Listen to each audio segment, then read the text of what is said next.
I'm not gonna waste your time. If you're too fat, too skinny, or just have an unaesthetic physique, and you are tired of watching the same generic advice on YouTube, today's your lucky day, because I'm combining my years of experimenting, consuming God knows how much content, and reading studies on this exact topic. And I'm sharing all the secrets today. No filler, no BS. We'll first go over my 3-step theory on what makes an aesthetic physique and what truly makes it aesthetic. Then we will talk about exactly how to apply this theory. If you follow this advice, honestly, it's impossible to fail, and you will get to your goals faster than you could imagine. Let's get straight into it and talk about the 3 factors that go into making an aesthetic physique. And these 3 factors are practical and real. None of this gimmicky stuff that other YouTube channels talk about, like testosterone or mindset.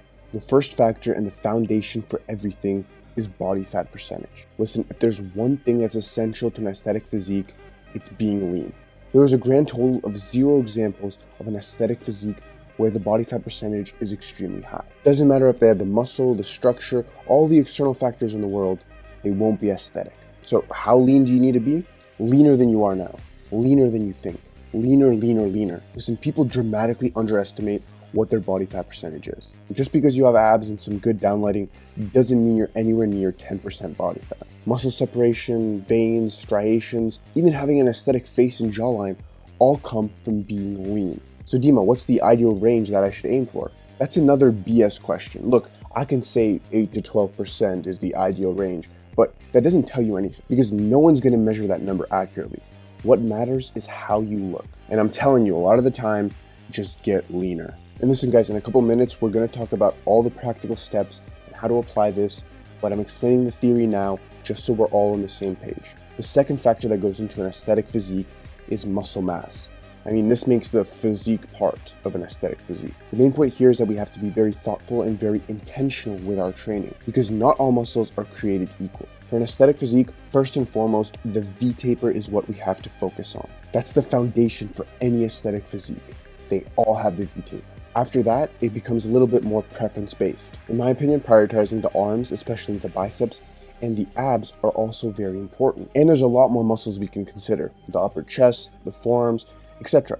And we'll talk about all the specific muscles in a second. The main point I want to bring up here is that we have to be intentional with our training. God knows how many people want to look like David Lade, but run the most standardized push-pull leg split possible. And then they wonder why they don't look like David Lade, or why their progress is so slow. It's because you're not optimizing or prioritizing that physique. And finally, the third factor that goes into an aesthetic physique is all the external factors. Listen, it's so much easier to have an aesthetic physique if you're just attractive already. And a lot of things can go into this. Your skin quality, your hair, even what you wear. And although it's the third factor and on the top of our list, that doesn't mean it's not important. Alright guys, so now that we know exactly what goes into making an aesthetic physique, let's talk about the actionable steps for each factor. Of course, we can make a full video on all of these factors, but today I'm just giving you the raw, straight information so you can make progress. Let's start at the foundation and discuss body fat. Now look, when it comes to body fat, there's 3 places you can be. You can be at too high of a body fat percentage, which honestly is most of us. You can be at a good or optimal range of body fat percentage that you're happy with, or you can be at too low of a body fat percentage. Let's discuss all of these. Firstly, if your body fat percentage is too high and you want to lower it, there's only one real answer.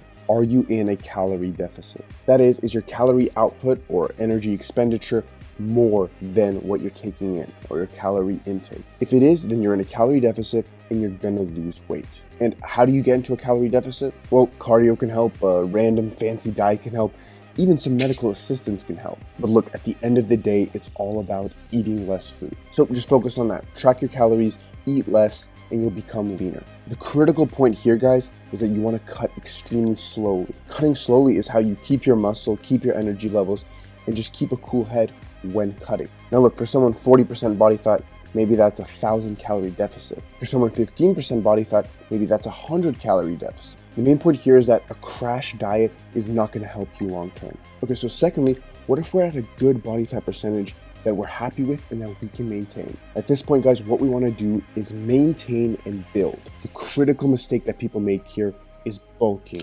Do not bulk. I mean, listen, if you're at a good body fat percentage and you begin to bulk, then you're literally making yourself less aesthetic. And listen, it's very likely that you're not even building more muscle doing so. Maintain your weight and build, and you'll become more aesthetic over time. Now, lastly, what if we're too low of a body fat percentage? Listen, if we're lean, we're in a really good spot here, and we don't want to ruin that by just racing to the finish line and dirty bulking. Bulk very, very slowly until you're at a weight that you think is good, and then maintain from there. And listen, don't get too fixated on the weight. There are people that are like 150 pounds who we would all trade physiques with. So focus on how you look and progress in the gym. All right, so now that we understand body fat percentage, let's move up and talk about muscle mass. Now to start, I want to just give a very quick lesson on how muscle growth works. Muscle growth works by first achieving mechanical tension in the gym. We then grow muscle, and we then progressively overload on our lifts. And we repeat the cycle over and over again. So given the cycle works in that order, that means we should focus on mechanical tension. We shouldn't focus on progressive overload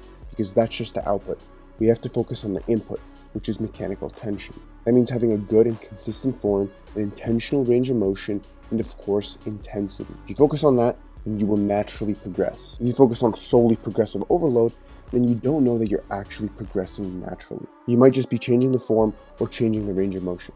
Focus on the mechanical tension part, and progressive overload will come. So now that we know how muscle growth works, let's talk about the goals that we have. For aesthetics and attraction, we want to first focus on the V-tape. This is something you probably know and that all of the generic videos get right. You have to focus on the V-tape. That means having wide shoulders and wide lats to support it. After the V-taper, I like to say that we should focus on arms and abs. I think those are the most important factors of a physique when it comes to being aesthetic. So let's talk about these specific muscle groups. First, we have the shoulders. Now, the shoulders frame your entire arms. They draw that line separating the bicep and tricep from the shoulder. On top of that, since they frame your arms so well, they're also visible in all clothing. Doesn't matter if it's a tank top, a compression, or even an oversized t-shirt.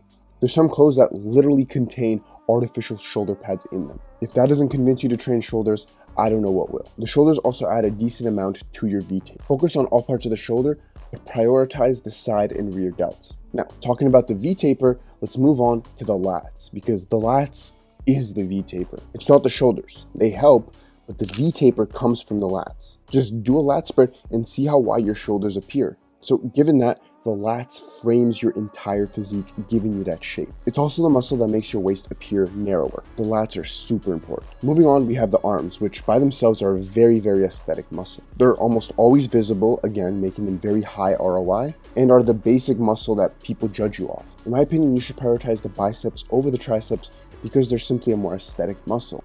Although the triceps are bigger and make it easier to fill out shirts, having a bicep-dominant arm, I believe, is much more aesthetic. Lastly, we have the abs, and the abs define your entire midsection and essentially your entire physique when you don't have a shirt on. I mean, I've said this before, but you can essentially have no muscles developed other than your abs, and your physique can still be considered aesthetic and attractive. That's how important your abs are, so you should definitely prioritize them with optimal training multiple times a week. All right, now we understand body fat and what muscles we need to train and prioritize. We've aced the aesthetic physique.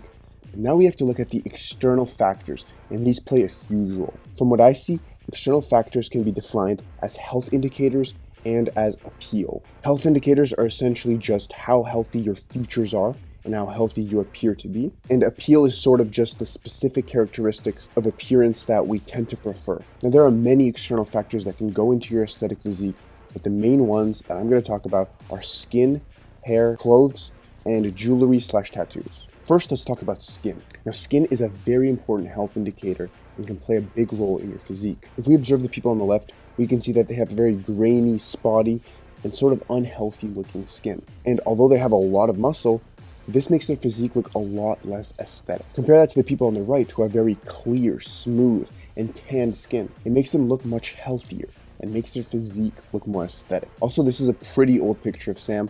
I believe his skin looks a lot better now. Anyway, moving on, the second external factor is hair. Now listen, there's a lot of right answers when it comes to hair, but being bald or having a very, very short haircut might not be one of them. If we look at the people at the bottom, they have a very short or bald haircut. Now this makes them look much more masculine and aggressive, but definitely not more appealing or aesthetic. Now I'm not saying this look is necessarily a bad thing or that you can't be aesthetic with a short haircut, but it certainly makes it much harder. Compare them to the people at the top and you'll see that they have a much more appealing look. They have long, shiny, healthy looking hair, which not only makes them look better, but sort of gives them the halo effect, making their physique look better. And it's not about a specific hair length or hairstyle, it's more what works with the person. Would David Lade be the king of aesthetics if he was bald? Let me know in the comments below. The third external factor that we should consider is clothes. Now, clothes can do two main things. Firstly, they can accentuate your physique. It can give the illusion of a wider V-taper and just make your physique look better. And secondly, they can make you more appealing and approaching.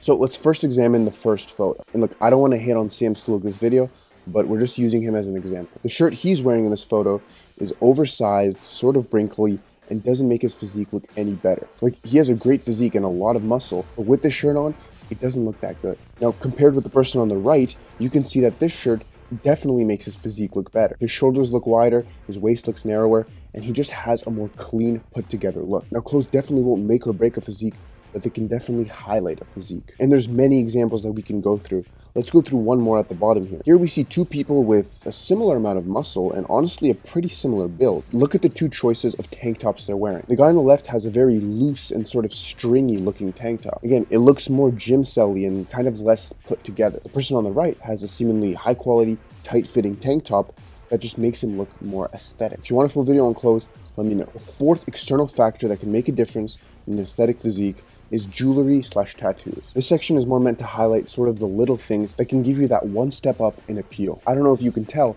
but I'm quite a fan of jewelry, and I definitely think that it can make a difference in your appearance. It sort of just gives you that pop or that aura. And the same thing goes for tattoos, although that's more of an ongoing debate with people arguing both sides. And again, jewelry and tattoos and all these little things can do a little bit to accentuate your physique, but are definitely not going to make or break an aesthetic physique. So now we've broken down body fat, muscle mass, and external factor. You now have the exact knowledge on what makes an aesthetic physique and how to build it. And that is the full guide on the aesthetic physique. Look, if you have a goal in 2026 to build an aesthetic physique, then commitment and discipline is very important. But maybe just as important as the discipline and commitment is the knowledge on what to actually be disciplined and committed on. And in this video, I hoped to have done that. If you learned anything in this video or just enjoyed this, leave a like. Comment your thoughts and let me know if I missed anything or got anything wrong. Subscribe for more content every single week. And other than that, thanks for watching.